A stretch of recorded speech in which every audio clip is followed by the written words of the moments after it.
एकनाथराव शिंदेनी छत्रपतींच्या पायाला हात लावून त्यांनी शपथ घेतली, भाबडेपणात घेतली की त्यांना कॉन्फिडन्स आहे मला माहित नाही, पण ती शपथ त्यांची खरी ठरावी, ती शपथ खोटी ठरू नये।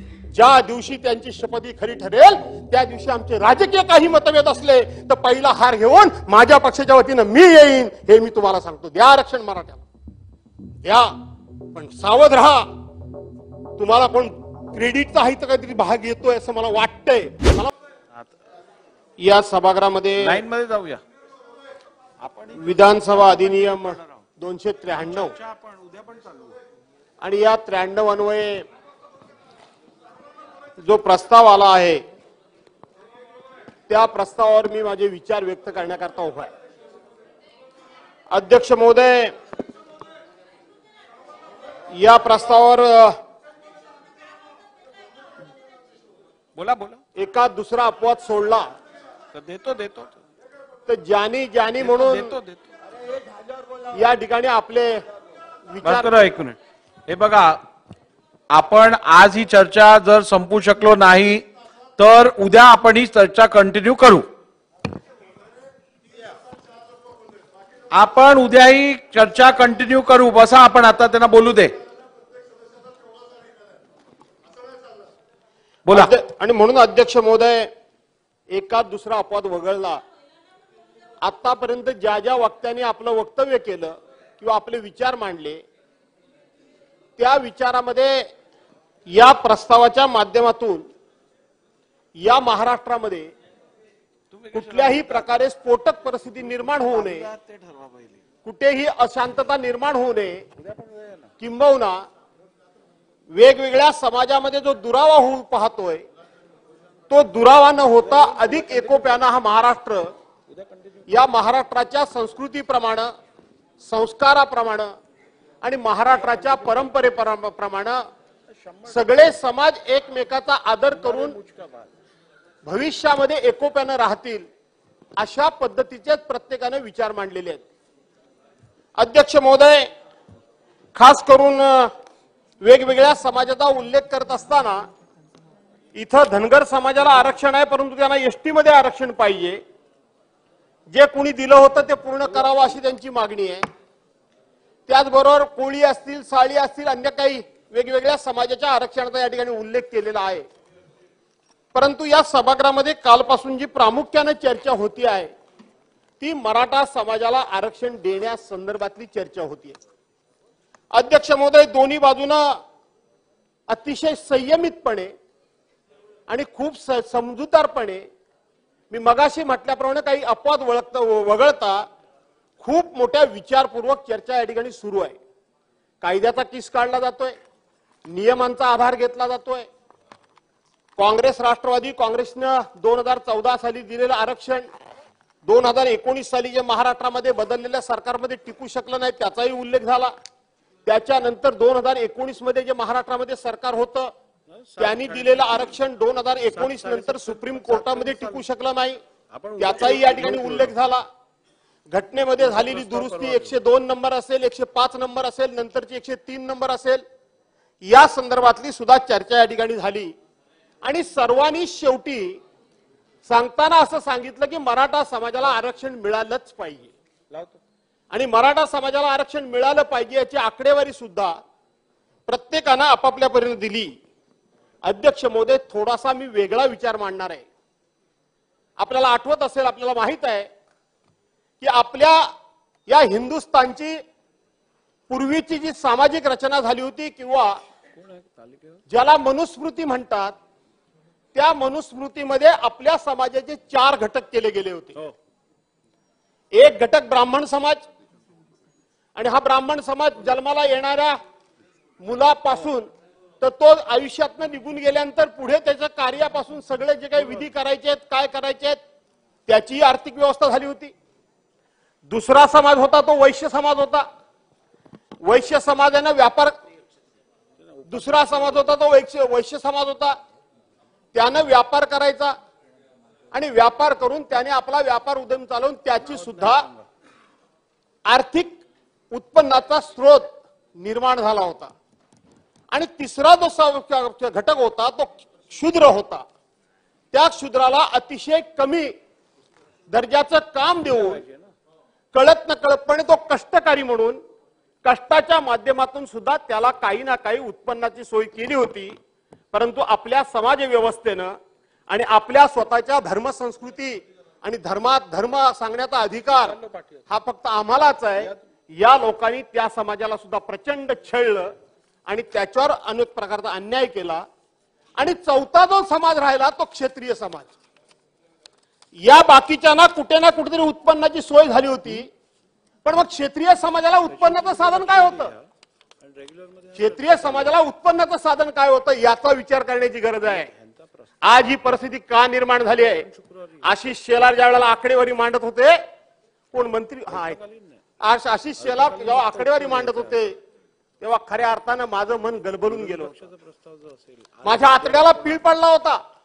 माझ्या मित्रांनी फक्त शेवटचं थोडं जर राजकीय भाष्य जर आज टाळलं असतं तर मला वाटतं की सगळ्यांच्या भाषणामधलं सर्वोच्च भाषण आज आशिष शेलारांचं म्हणूनच मला वाटतं समोर आलं असतं असं मला वाटतं. आणि त्यावेळेला माझ्या पोटामध्ये अक्षरशः आतड्याला पीळ पडत होता. काय होतं मराठ्यांना काम दिलेलं अध्यक्ष महोदय? त्याला क्षत्रिय म्हणजे काय करायचं त्यानं?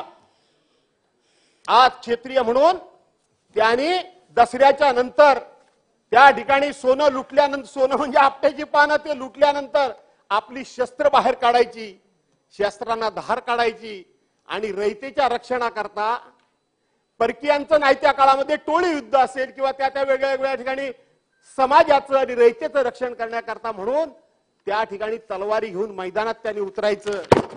आपण इतिहास चाळून बघा, पानिपतच्या युद्धापर्यंत अरे 15-15 वर्षाची, 16-16 वर्षाची, 12-12 वर्षाची पोरं त्यावेळेला कापली गेली. ती मराठ्यांची कापली गेली, मराठ्यांची कापली गेली. आपण छत्रपती शिवाजी महाराजांनी सगळे मावळे गोळा केले, त्यांनी रयत गोळा केली. पण बाकीच्या अज्ञात वेळा जर आपण बघितलं तर ते मराठ्यांनी लढाया लढायच्या आणि लढाया लढणं हेच त्याचं उत्पन्नाचं साधन होतं. दुसरं साधन काय होतं? उत्पन्नाचं साधन मराठ्यांचं हे होतं. आणि त्यांनी स्वतःच्या माना कापून घ्यायच्या आणि आम्ही रयतेचे रक्षण करते ही बिरुदावली मिरवायची. आणि मग 6 महिने 8 महिने लढाई झाल्यानंतर ते पावसाळी आपल्या घरी येत असेल आणि त्यावेळेला शेती जी काय आपली करत असेल, शेती झाली की पुन्हा दसऱ्याचा उत्सव झाला की पुन्हा लढाईवर जायचं, पुन्हा युद्धावर जायचं. स्वातंत्र्य मिळेपर्यंत नाही, या देशामध्ये इंग्रज येईपर्यंत किमान लढाई लढणं हे मराठ्यांचं उत्पन्नाचं तरी साधन होतं. पण इंग्रज ह्या देशामध्ये आले आणि इंग्रजांनी बघितलं आणि हेरलं. आणि इंग्रज खूप चाणाक्ष होते, आपल्या सर्वांना माहित आहे. त्यांनी बघितलं या मराठ्यांना जर आपण अशा पद्धतीनं सैन्य दलामध्ये जर प्रमुख म्हणून ठेवलं तर हे मराठे कधी जर उलटले तर आपल्याला सुद्धा कापून काढतील. आणि म्हणून इंग्रजांनी पहिल्यांदा इथं आल्याबरोबर डोकं चालवलं आणि मराठा ही जात लढवयच नाही, मराठा ही जात लढवयच नाही असं ठरवलं. आणि मराठ्यांना जास्तीत जास्त त्यावेळेला सैन्यातून बाजूला करण्याचं काम जर कुणी केलं असेल काढा इतिहास, तर तो इंग्रजांनी केला. आणि मग त्याच्यानंतर आपल्या देशाला स्वातंत्र्य मिळालं. स्वातंत्र्य मिळाल्यानंतर लढाई, हातातली तलवारी घेऊन लढायचा हा विषय संपलेलाच होता. कुठली लढाई, कुठलं उत्पन्नाचं साधन, कुठली जमीन? आणि ती जमीन सुद्धा जी काय होती ती आता कुटुंबामध्ये एकाचे 2, 2चे 4, 4चे 6, 6चे 8 झाले. तिथं जमीन होती 10-15 कुठे एकर असेल, त्याचे आता 1796 तुकडे झाले. ती जमीन सुद्धा तेवढी राहिली नाही. सिलिंग ऍक्ट आल्यानंतर जमिनीवर मर्यादा आल्या. किती एका कुटुंबाला किती जमीन राहावी हा मर्यादा आल्या. माझ्या कोकणामध्ये कुळ कायदा लागू झाला. कसेल त्याची जमीन? मुळात आमच्याकडे जमिनीच कमी आहे, त्यामुळे तो भाग वेगळा. एखादाच कोणतरी असा असेल जो माझ्यासारखा, माझ्या वाडवडिलांना 7 गाव इनाम मिळाली म्हणून आमच्याकडे जमीन असेल, पण ती सुद्धा आता कुटुंब वाढल्यामुळे कमी कमी झाली. बाकीच्यांच्याकडे तर कोकणात जमीनच नाही. 5 गुंठ्या म्हणजे 25 खातेदार. एकरभर जर कोणाची जमीन असेल तर तो सगळ्यात मोठा जमीनदार. तिथेही आता तुकडे तुकडे झाले. सांगा मराठ्यांना उत्पन्नाचं साधन काय? काय साधन आहे मराठ्यांना? मराठे मागतायत काय? जो तो म्हणतो मराठे राजकारणामुळे ह्या पदावर होते, त्या पदावर होते, इतके वर्ष मुख्यमंत्री होते, तितके वर्ष मुख्यमंत्री होते. मुख्यमंत्री पद हे उत्पन्नाचं साधन आहे? का समाजसेवेचं साधन आहे? कसलं साधन आहे? आणि अशा पद्धतीने मुख्यमंत्री 5दा झाले म्हणजे सगळा समाज श्रीमंत झाला की काय? समाजामधले 4-2 जण श्रीमंत असतील म्हणजे सगळा समाज श्रीमंत झाला की काय? मराठ्यांना उत्पन्नाचं साधन काय ते सांगा. काय मागतायत काय मराठे? मराठे फक्त एवढंच मागतायत की आम्हाला शिक्षणामध्ये आरक्षण द्या आणि आम्हाला नोकरी धंद्यामध्ये आरक्षण द्या. ते राजकारणामध्ये आरक्षण मागतच नाहीये. मागतायत? कुणी मागितले? कुणी मागितले? कुणीही मागितलेलं नाही. शिक्षणामध्ये द्या आणि आम्हाला नोकरीमध्ये आरक्षण द्या.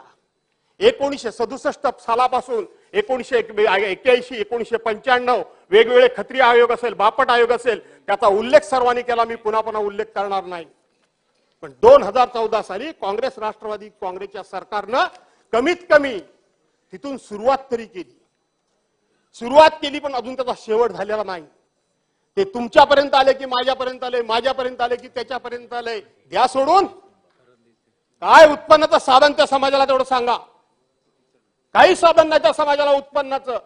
आणि म्हणून अध्यक्ष महोदय, मी ठामपणे या ठिकाणी सांगतो की ज्या वेळेला राष्ट्रवादी काँग्रेसच्या सरकारमध्ये ज्या वेळेला 16% मराठा समाजाला आरक्षण आणि 5% मुस्लिम समाजाला आरक्षण दिलं होतं, त्याही वेळेला आमची भूमिका तीच होती की कोणाच्याही ताटातलं काढायचं नाही, अधिकचं त्यांना मिळवून द्यायचं, हीच आमची भूमिका होती. का महाराष्ट्रामध्ये हा डंका पिटवला जातोय की ओबीसीचं आरक्षण काढतायत, ओबीसीचं आरक्षण काढतायत?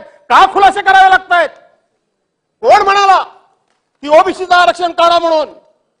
कोणी असं म्हणाला नाही. मराठ्यांना आरक्षण मिळालं पाहिजे, होय मिळालं पाहिजे, या मताशी आम्ही सगळेच ठाम आहोत. कोणत्या मार्गाने मिळवायचं? जनगणना करून द्यायचं. ईडब्ल्यूएस मध्ये 10% मिळालं, त्याच्यामध्ये 10% भर टाकायची की काय करायचं हे सरकारने ठरवायचंय. सरकारबरोबर आम्ही आहोत.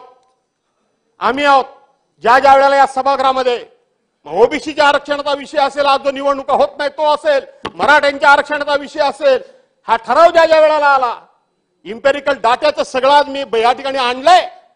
5 जुलैला याच सभागृहामध्ये म्हणजे मुंबईमध्ये आज हे भुजबळ साहेब इकडून तिकडे बोलतायत, त्यावेळेला ते काय बोलले, त्यांची आणि देवेंद्र फडणवीसांची जुगलबंदी कशी झाली, तो शब्द निशब्द मी आणलाय. पण आज मी त्या विषयात जाऊ इच्छित नाही अध्यक्ष महोदय. ज्या ज्या वेळेला अशा प्रकारचे ठराव सभागृहामध्ये करायची वेळ आली, त्या वेळेला एका ओळीचा ठराव जे कोणी राज्याचे प्रमुख असतात ते वाचतात आणि सर्व एक मुखाने त्याला पाठिंबा देतात आणि एक मुखाने ठराव केंद्र सरकारकडे पाठवण्याची प्रथा या राज्यामध्ये आहे. मग तो ठराव काँग्रेसने मांडलेला, राष्ट्रवादीने मांडलेला असू द्या किंवा भाजपाने शिवसेनेने मांडलेला असू द्या, सर्वांनी त्याच पद्धतीने दिले. मग हे कशा करताय सगळं चाललंय? ही समाजामध्ये, ही राज्यामध्ये अशा प्रकारची संशयाची सुई वेगवेगळ्या ठिकाणी का फिरते? कोण फिरवतंय अध्यक्ष महोदय? एकदा कधी स्पष्ट झालं पाहिजे. जर सगळ्यांची भूमिका सारखी आहे तर हे वातावरण कोण पेटवत आहे? कशा करता पेटवत आहे? याच्या पाठीवर हेतू काय आहे? आता सुद्धा भुजबळ साहेबांचं भाषण, ते गेले तर बाहेर येतील, ते आल्याशिवाय राहणार नाहीत. फक्त एकांगी भाषण जर कोणाचं झालं असेल तर ते भुजबळ साहेबांचं झालं. नाव घेऊन सांगतो मी. एकांगी भाषण, तुलनात्मक भाषण. या समाजाला काय मिळालं, त्या समाजाला काय मिळालं, ह्यांना एवढं मिळालं, मग ह्यांना का नाही मिळत, मग ह्यांना द्या, हे माझी मागणी आहे. कोणाकडे मागणी मागताय तुम्ही?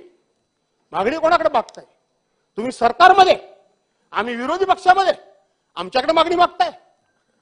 आमच्याकडे मागणी मागताय? अरे तुम्ही सरकारमध्ये आयुष्यभर जवळजवळ तुम्ही सरकारमध्ये आहात का? हा पराभव कोणाचा आहे? इतके वर्षांतर ह्यांना हे मिळालं नाही, तितके वर्ष त्यांना कोण मिळालं. आम्ही तुमच्या बरोबर आहोत. काल सुद्धा पृथ्वीराज बाबांनी सांगितलं की चला आपण माननीय पंतप्रधानांच्याकडे सगळ्यांनी मिळून जाऊ. कोण नाही म्हणताय, पण त्यांचं कसं चाललं होतं? आम्हाला पाहिजे ते तुम्ही द्या आणि तुम्हाला पाहिजे ते तुम्हीच घ्या. हे कसं काय शक्य आहे? मंत्रिमंडळामध्ये तुम्ही मंत्रिमंडळाचे सदस्य आहात, सिनियर आहात, तुमच्या शब्दाला किती वजन आहे ते मला चांगलं माहिती आहे. इथं व्यक्तिगत विषय घेऊन आम्ही सभागृहाचा उपयोग करून घेणार आहोत का? सामुदायिक विषय मांडला पाहिजे, सामाजिक विषय मांडला पाहिजे, सर्वसमावेशक विषय मांडला पाहिजे. या सभागृहातून कुठल्याही प्रकारचा असा संदेश जाता कामा नये की व्यक्तिगत मी ह्या घटकाचा प्रतिनिधी आहे, तू त्या घटकाचा प्रतिनिधी आहेस, ह्याची बाजू ह्याने घेतला आणि त्याची बाजू त्याने घेतला. काय घडवायचं काय आहे? काय घडवायचं काय महाराष्ट्रामध्ये तुम्हाला? या महाराष्ट्रामध्ये 6 महिन्यापूर्वी कधी नव्हे त्या 9 जातीय दंगली झाल्या, त्याचं कुठे ते कनेक्शन नाही. इथं 9 जातीय दंगली झाल्या. ज्या शाहू महाराजांनी सामाजिक समतेचा धडा आणि सामाजिक समता म्हणजे काय असते त्या सगळ्या समाजाला जो न्याय दिला त्या शाहू महाराजांच्या कोल्हापूरमध्ये सुद्धा जातीय दंगल होते. हे कधीच घडलं नव्हतं. हे कधी आली होती ना बाहेरून लोक. हे कसं घडू शकतं? काय याच्या पाठीमागं? त्यातला तो एक भाई मला वाटतं पाठ पुरा झाला नाही म्हणून दुसरं पाणी या ठिकाणी उलटलं गेलंय की काय समाजाच्या नावाखाली. याचा सुद्धा शोध राज्य सरकारने घेतला पाहिजे. राज्य सरकारने घेतला पाहिजे. मनोज जरांगे पाटलांची मी बाजू घेत नाही. काल इथं अशोकराव चव्हाणांनी सांगितलं की त्यांच्या आयुष्यामध्ये 35 आंदोलनं त्यांनी केली. 35. आम्हाला वाटलं होतं काल परवाच्या ह्या सगळ्या प्रकारानंतर मनोज जरांगे पाटील तोपर्यंत आमच्यासारख्याला कोण होते माहितच नाही. खरं सांगायला गेलं तर काल लाठीचार्ज झाला. काल लाठीचार्ज का झाला? 58 मोर्चे मराठा समाजाचे झाले. जगाच्या इतिहासामध्ये गिनीज बुक ऑफ वर्ल्ड मध्ये ज्याची नोंद झाली. काय नोंद झाली? की इतके शिस्तप्रिय, शांतताप्रिय, कुठेही पोलिसाची गरज न लागता, रस्त्यावर कागदाचा एखादा कपटा न टाकता, कोणाच्याही निषेधाची एकही घोषणा न देता 5, 20, 25 लाख लोकांचे मोर्चे शिस्तबद्ध कसे निघू शकतात त्याचा आदर्श अख्ख्या जगाने घेतला. एवढे मोर्चे झाल्यानंतर दंगल कुठं उसळली नाही. एवढी दंगल झाल्यानंतर उसळली नाही. काय सांगताय काय तुम्ही? काय म्हणत होते काल प्रकाश दादा सोळंके? काल तिथं त्यांचं घर जाळलं गेलं. त्याच्यात भावना व्यक्त केली गेली. भुजबळ साहेब काय म्हणाले की आयरे माझ्या समोर बसला होता आणि मी एसपीला फोन केला की त्याच्या घरावर ते चालत जातील. 5-6 तासानंतर त्याचं घर खलास झालं. तुम्ही मंत्री ना? 5-6 तासामध्ये एसपीने का दखल घेतली नाही? कोणाकडे बोट आहे तुमचं? आमच्याकडे. काल प्रकाश दादा सांगत होते, मीही ते टीव्हीत स्वतःहून बघितलंय. त्यांच्या घराभोवती अनेक पोलीस होते आणि त्यांचं घर जाळलं जात होतं, दगड फेकले जात होते, काय काय केलं होतं आणि पोलीस पाठीवर हात बांधून घेत होते. कुणी त्यांचे हात बांधले होते? हात कुणी बांधले होते? जे जरांगे पाटील उपोषणाला बसले होते तिथं महिला भजन करत होत्या. सामान्य माणसं होती. कुणी लाठीचार्जचा आदेश दिला? कुणी अश्रुधुराचा आदेश दिला? कुणी गोळीबाराचा आदेश दिला? काय कायदा सांगतो? गोळीबाराचा आदेश कोण साधा एखादा इन्स्पेक्टर त्या ठिकाणी देऊ शकतो? काय इन्स्पेक्टर देऊ शकतो? कोण आहे त्याच्या माग? हे खरं महाराष्ट्राला कळलं पाहिजे. ही एवढी घरं यांची जळेपर्यंत पोलीस कारवाई करत नाही. आणि काय जरांगे पाटलांच्या त्या आंदोलनामध्ये पोलिसांना मार पडला. अरे त्याला कव्हर फायर म्हणतात. कव्हर फायर ही कव्हर फायर आहे. पोलिसांना मार पडला नसेल असं माझं म्हणणं नाही. पहिली सुरुवात कुणी केली ती शोधा. त्या ठिकाणी भजन पूजन करणाऱ्या महिला, वर्षा दीड वर्षाची बालकं जखमी कशी झाली? दुसरी गोष्ट 40 दिवस झाले ते म्हणतात अजून कोणाला अटक केलं नाही, कोणावर गुन्हा दाखल झाला नाही. खरं जर असेल तर मनोज जरांगे पाटलांच्या वरती इथं गृह खात्यातर्फे 4 दिवस झाले नाहीत, 2 दिवस झाले नाहीत, त्यावेळेला आम्ही 307चा गुन्हा दाखल करणार आहोत, 353चा गुन्हा दाखल करणार आहोत. या मुलाखती झाल्या की नाही झाल्या? कोण जाणार आहे? आता हे जे काय सांगतात की त्यांनी जायला पाहिजे होतं दवाखान्यात, त्यांनी जायला पाहिजे होतं पोलीस स्टेशन मध्ये, कोण जाईल? स्वतःच्या हाताने स्वतःचा पुरावा निर्माण केल्यासारखं होईल. हे बघा मला पोलिसांनी मारले, मला लागले, याचा अर्थ तू होतास, पकड याला. कधीही कुठेही दंगल झाली, जातीय दंगल झाली, समाजामध्ये दंगल झाली तर कोणती कलम कधी लावली जातात याचा दुरान्वयाने पहिल्यांदा उल्लेख केला जात नाही. कायद्यामध्ये तरतूद ही आहे की पहिल्यांदा सामाजिक शांतता होऊ द्या आणि मग नंतर आयडेंटिफाय करून सगळ्यांना शोधून त्यांच्यावर कलम काय लावायची ती लावूया. इथं तर मला हा पहिलाच वेगळा प्रकार दिसला की अगोदरच कलम जाहीर. कोण येईल कोणी येणार नाही, पण याने शांतता मिळणार नाही. काल अशोकराव चव्हाणांनी सांगितलं ते बरोबर सांगितलं. एक सामान्यातला सामान्य माणूस ज्याला काही मिळवायचं नाही, त्याने फक्त आणि फक्त समाजाचा विश्वास पाठीशी निर्माण केलाय, तो समाज त्याच्याकरता काहीही करायला तयार होईल. त्याला राजकीय फायदा काहीच उठवायचा नाही. आणि आता तर राजेश भैयाने सांगितलं की माझ्या कारकिर्दीत सुद्धा हा माणूस सातत्याने 190 दिवस त्यांनी उपोषण आणि मोर्चे काढले होते.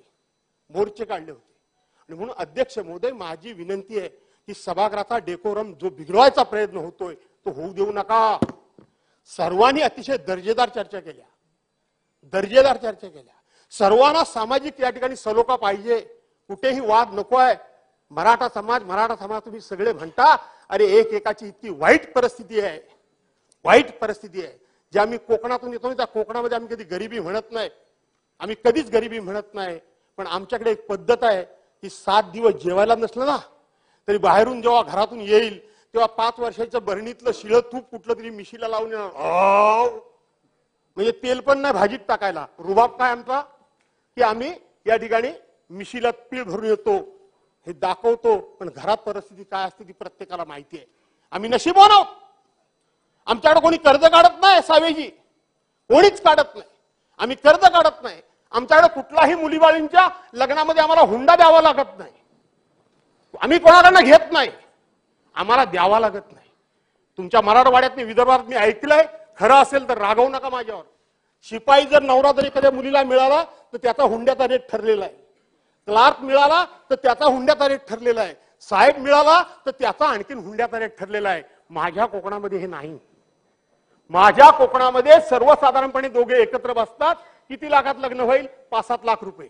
चला अर्धे अर्धे दोघांनी करूया, ते दोघांनी करूया. दोघांची शक्यता नसली तर मी आता म्हटल्याप्रमाणे एखादा क्लार्क असेल, साहेब असेल, तर लगेच 4 लोक म्हणतात काय करायचे तुला मुलीकडचे पैसे, तू एवढा पगार घेतोस ना, सगळा खर्च तूच कर. आमच्याकडे मुलगी झाली तेवढाच आनंद, मुलगा झाला तेवढाच आनंद. मुलगी पण सारखी, सून पण सारखी. आम्ही नशीबवान आहोत. पण मी महाराष्ट्रातल्या आदरणीय पवार साहेबांनी मला राज्याचा अध्यक्ष केला होता. मी महाराष्ट्रातल्या कानाकोपऱ्यात फिरलोय, मी महाराष्ट्रातल्या वेगवेगळ्या भागाची परिस्थिती बघितली आहे. आजही मी महाराष्ट्रामध्ये शिवसेनेचा नेता म्हणून फिरतोय, मी लोकांचं प्रबोधन करायचा प्रयत्न करतोय. पण इतकी मराठा समाजाची परिस्थिती वाईट आहे की सांगता येत नाही आणि सहनी होत नाही. ही परिस्थिती आहे, ही परिस्थिती आहे. आणि म्हणून अध्यक्ष महोदय मी फार भाषणाची लांबड लावत नाही. नका वाजवू बेल, माझ्याकडनं पहिलाच मी, आणि बरोबर मी उभा राहिलो कितीला ते बघा. आपण पहिले इकडचे पहिलेच, पण अजून बरेच आहे फार.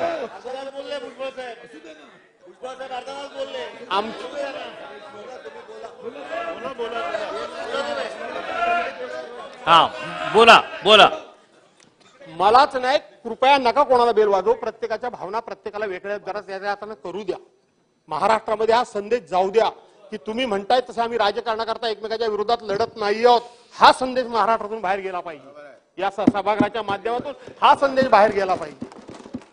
कोण जर एखाद दुसरा प्रयत्न करत असेल त्याला काही फार सभागृह महत्व देणार नाही. आणि मला अध्यक्ष महोदय मी सगळं आणलंय, मी अगदी थोडक्यातच आटोपणार आहे, कारण सगळं मी सांगितलं. 102ची घटना सांगितली, 103ची सांगितली, 105ची सांगितली.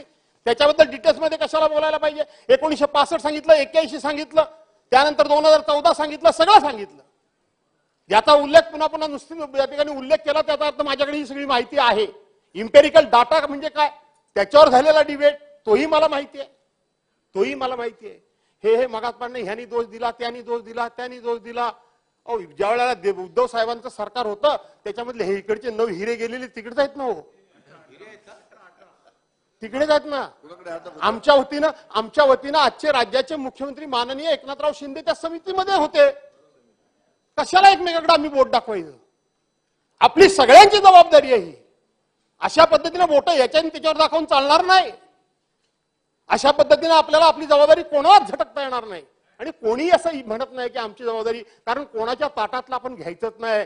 पण अध्यक्ष महोदय मराठा समाजाला जो तो आज प्रश्न विचारतो त्यांना मला एका वाक्यात सांगायचंय. आज जो तो प्रश्न विचारतो की तुम्ही सत्तेवर होतात, तुम्ही सत्तेवर होतात, तुम्ही का नाही घेतलं, तुम्ही का नाही घेऊ शकतात, आता आमच्याकडे कशाला मागताय किंवा आमच्यातलं कशाला मागताय. मला एका गोष्टीची आठवण सभागृहाला करून द्यायची आहे. पूर्वी ब्लॅक अँड व्हाईट सिनेमे असायचे, ब्लॅक अँड व्हाईट सिनेमे असायचे आणि त्याच्यामध्ये एक कुटुंब असायचं. कुटुंबामध्ये प्रचंड गरिबी असायची.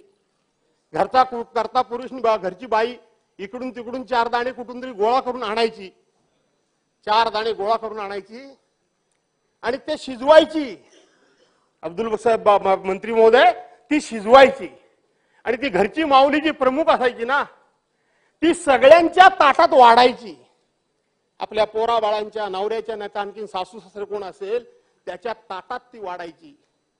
संपूर्ण पातेलं रिकामं व्हायचं आणि त्यांना ती बाहेर पाठवायची आणि नंतर ती माऊली ते रिकामं पातेलं घ्यायची आणि कुठेतरी साईडला चिकटलेली शीत जर असतील तर ती शीत गोळा करून त्याच्यामध्ये पाणी ओतून ते प्यायची आणि पोट भरल्याचं समाधान करायची. आमची अवस्था तीच आहे.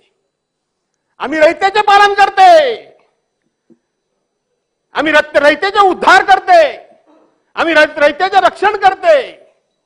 आम्ही इनामदार, आम्ही पाटील, आम्ही देशमुख, आम्ही आणखीन कोणतरी, आम्ही जागीरदार, ह्या ह्या ह्या घमिंडीत आम्ही राहिलो आणि बघता बघता आमच्या पुढच्या पिढीचा भविष्य काळ आम्ही आमच्या हाताने अंधारात कधी लोटला हे आम्हालाच कळलं नाही. आज त्या घरातल्या माऊलीसारखी आमची परिस्थिती आहे. 2 शीत आमच्या ताटात कोण टाकतोय काय याची आम्हाला त्याच्याकडे वाट बघावी लागते. कारण एका ज्या काळामध्ये आम्ही आमच्या हाताने भरभरून सर्वांना दिलं, आज आम्हाला कोणीतरी द्या ही म्हणण्याची वेळ आली आहे. मराठा समाजाचे हाल तुम्ही एवढे कमी समजू नका. मी सांगितलं माझ्याकडे एवढी मला झळ नाहीये, पण विदर्भ, कोकण वगैरे ह्या भागामध्ये, आपल्या मराठवाडा वगैरे या भागामध्ये मी बघतोय. आणि म्हणून तुम्हाला सुद्धा या सभागृहाच्या माध्यमातून, आजच्या भाषणाच्या माध्यमातून माझी तुम्हाला विनंती आहे की समाजाला प्रबोधन करा, ऋण काढून सण करू नका. पहा, अंतरुण बघून पाय पसरा, हे थांबवा आता. प्रत्येक वेळी कुठलंही सरकार असलं तर किती मदत करू शकेल मला माहित नाही. आणि म्हणून समाजाचं प्रबोधन करा. आठवत असेल आमचे माझे मित्र,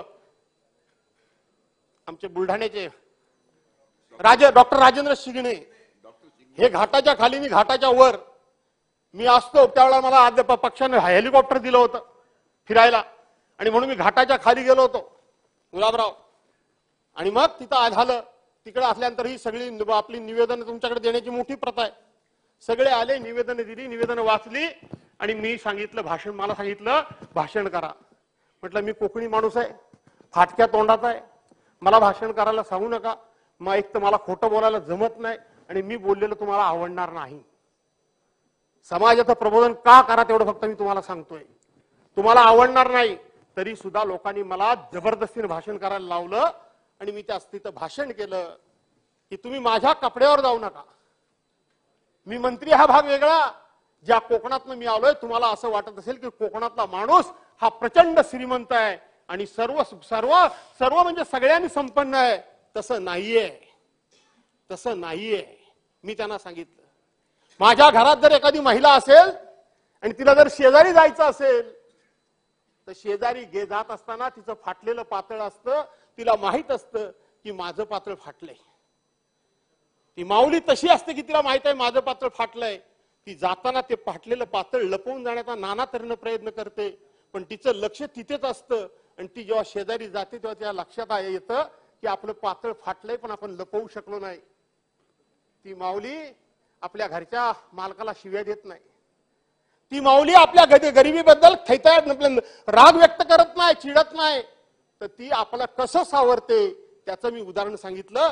ती गेल्यानंतर म्हणजे अगं बाई, घरातून निघाले तेव्हा माझं पातळ चांगलं होतं, येताना वाटतं काहीतरी काटूकुटू धडच लागला म्हणून फाटलं. ते फाटलेलं अगोदरच असतं. लक्षात घ्या. हा विचार मी काय सांगू हे लक्षात अशी मी त्यांना उदाहरणं सांगितली. मला असं वाटलं होतं की सगळे मला मारायला उठतील, कारण मी स्पष्टपणे सांगितलं की आत्महत्या करू नका. माझ्या कोकणानं अनेक संकट बघितली. 1982च्या बंद पडलेल्या गिरण्यांपासून ते कालच्या भयान वादळापासून तर 2021च्या महापुरापर्यंत अनेक उदाहरणं मी सांगेन. मी अभिमानानं सांगतो की प्रत्येक बाबतीला माझ्या कोकणानं ताठमानेनं सामोरा गेला. एकाही माणसानं आत्महत्या केली नाही. आणि म्हणून तुम्ही आत्महत्या करू नका असं मी विनंती केली. थोडा कडक भाषेत बोललो. चेतन तुपे यांनी माझं भाषण थांबवलं.